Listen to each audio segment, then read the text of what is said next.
बिस्मिल्लाहिर्रहमानिर्रहीम अस्सलाम वालेकुम व्यूअर्स, मैं आतिक रहमान और दोस्तों तकने पे अपना family YouTube channel Kashmir vlog. उम्मीद करना ठीक ठाक हो, खैरियत नाल हो, अल्लाह पाक ने हिफ्ज़ो ईमान विच हो। शुक्र अल्हम्दुलिल्लाह रब्बिल आलमीन। अज तो पहले मैं एक वीडियो अपलोड की सी एक गरीब फैमिली ने हवाले नाल 1.5 महीना पहले। कुछ क्लिप तुसां नाल मैं शेयर भी करना पे हैं, जेह्दे तुस टाइम तकने पे हो।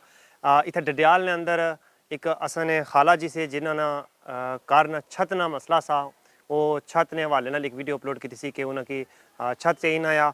अज असां उन्होंने इस टाइम घर मौजूद हाँ। 1.5 महीने सु बाद अज असां उन्होंने घर ना जरा छत है वो अल्हम्दुलिल्लाह सारे भैन भरा जिन्हें असा कि बैरूने मुल्कों चों खास करी कै इंग्लैंड चों तावन किया, उन्होंने बदौलत अज उन्होंने घर ना पक्का लेंटर हो चुका है। इस टाइम तकने भी पे सो कि असा उन्होंने वादा किया कि इंशाअल्लाह असा कि जितने भी भैन भरा सपोर्ट करसन तो वह तुसा कि इंशाअल्लाह उसने मुताबिक तुसा कि लेंटर करी के देसा। तो मैं अज उन सब भैन भरा जितना भी शुक्रिया अदा करा कम है।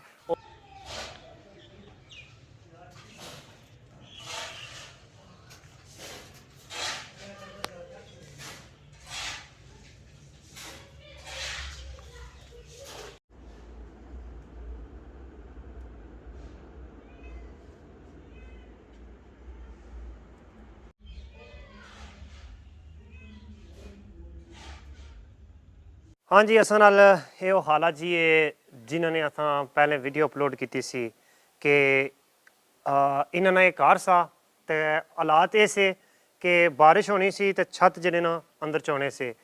तो उस टाइम इन्होंने यह आखना सा कि असा कि राती सुकून नहीं, नींदर भी नहीं पैनी कि अगर बारिश हुआ तो कोई पता नहीं कि ना वह छत टी पैन। अज तुसा ना घर पक्का होया, लेंटर पे गया 1.5 महीने ने अंदर अंदर। तो तुसा की कितनी खुशी दिसना तो है इन्होंने चेहरे सो कि आज खुश है माशाअल्लाह।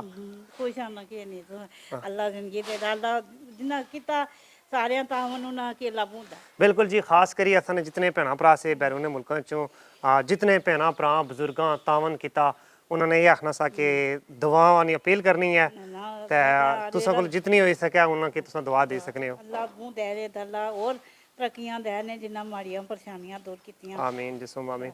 बिल्कुल जी, जहरी गल है इंसान जिला मुश्किलात विच होना, वो परेशान होना, तो जिला उसकी कोई आसानी होनी है तो उसने दिल चो दुआं निकलियां रसन। तो अज इन्होंने घर छत लेंटर पक्का हो ही गया तो जहरी गल है इन्हें की आसानी होगी है। उन्हें आराम सुकून नाल इत्थे अपनी जिंदगी गुजार सुन तो तुसा की सारी जिंदगी दुआ देने रसन।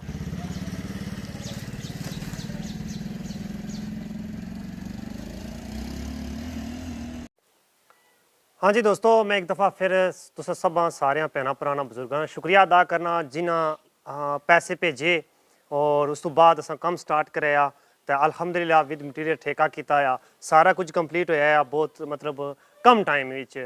अज तो पहले जितने भी गरीबों की मदद करने की कोशिश की है तो काफ़ी टाइम लगी जाना सा, पर इन्होंने बस इन्होंने किस्मत सी कि इन्होंने इतना जल्दी कम हो गया। और दौरान कम स्टार्ट ने कुछ असा की और भैन भरा जी रकम दी है वो असा को मौजूद सी, सारी अमानत सी। तो अज इन्होंने कम कंप्लीट होया तो मैं ये जो पैसे बचे ये सारे इन्हें की देना आ। और एक दफ़ा फिर मैं इन्हों को दुआ नहीं ज़्यादा अपील करना आ कि जितने भैन भरा असा कि दुआ वास्ते आख्या आ साड़ी तरफों तो उन्होंने वास्ते दुआएं दुआइयां बारा ये तुसा की अमानत है जी सारी तुसा यकीन हो। बाकी ये जितने भी पैसे खता कि इन्होंने 5 रुपये भी असा को अमानत है, ठीक है, ये 5 रुपये भी तो असा सारी तुसा नी अमानत इन्हें की देने तुसा उनकी जिन्ना जिन्ना दिते ना उन्ना कितना देना दुनिया तरक्कियां देना जेड़ियां संभाली ना सकन। हाँ बिल्कुल जी, और जितना कुछ असा को हो सकिया असा इन्होंने कोशिश की है, हेल्प की है।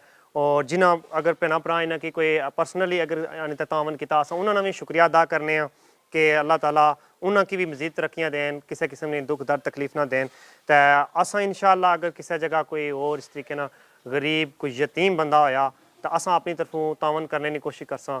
तो हुण तुसां कोलों इजाजत किनसा तो अज तुसां ना घर जड़ा लेंटर पिया सारी तरफों बहुत बहुत मुबारक है। अल्लाह तुसां की इत्थे बसना नसीब करे। अल्लाह सकी जिंदगी दे तो उन्ना की भी जिन्ना एक सब कुछ किया तुसा ने तामन नाल सब कुछ होया। बिल्कुल जी, तो असा की भी दुआ नहीं तुसा नी जरूरत है तो अल्लाह ताला असा की भी सलामत रखन। अल्लाह ताला असा वास्ते ये खुशी है कि अल्लाह ताला असा की एक नेक कम वास्ते चुनता है क्योंकि दुनिया में बेशुमार इंसान होने पर अल्लाह ताला कुसा कुसा बंदे की ये नेक कम वास्ते चुनना है। तो असा रब ना बहुत बहुत शुक्रिया अदा करने हैं कि अल्लाह ताला असा पर एक जिम्मेदारी लाई है कि असां की गरीब की पसंद करना उसान की दी बिल्कुल तो हुण तुसां कोल इजाजत कि इंसान दुआ ही कि अल्लाह ताला असां सारी शहादत बाद रखुन दुनिया और आखिरत दी तमाम तर कामयाबियां देन जितने भी तुसें दुख दर्द तकलीफां अल्लाह ताला तुसें इन्हां सू जल्द अज जल्द निजात अता करो तो बाकी ये जी इन्हां कोल अमाउंट है ये इन्हां की मैं यही आखां कि इन्हां की जड़ी इन्हां की ज़रूरत हुई है कार ने अंदर मजीद अल्हम्दुलिल्लाह इन्हां कोल अमाउंट तो हो ही चुकी है और ये अपना जड़ा भी अग्गें जिस तरह भी करना चाहने होए जित्थै भी इन्हां अपने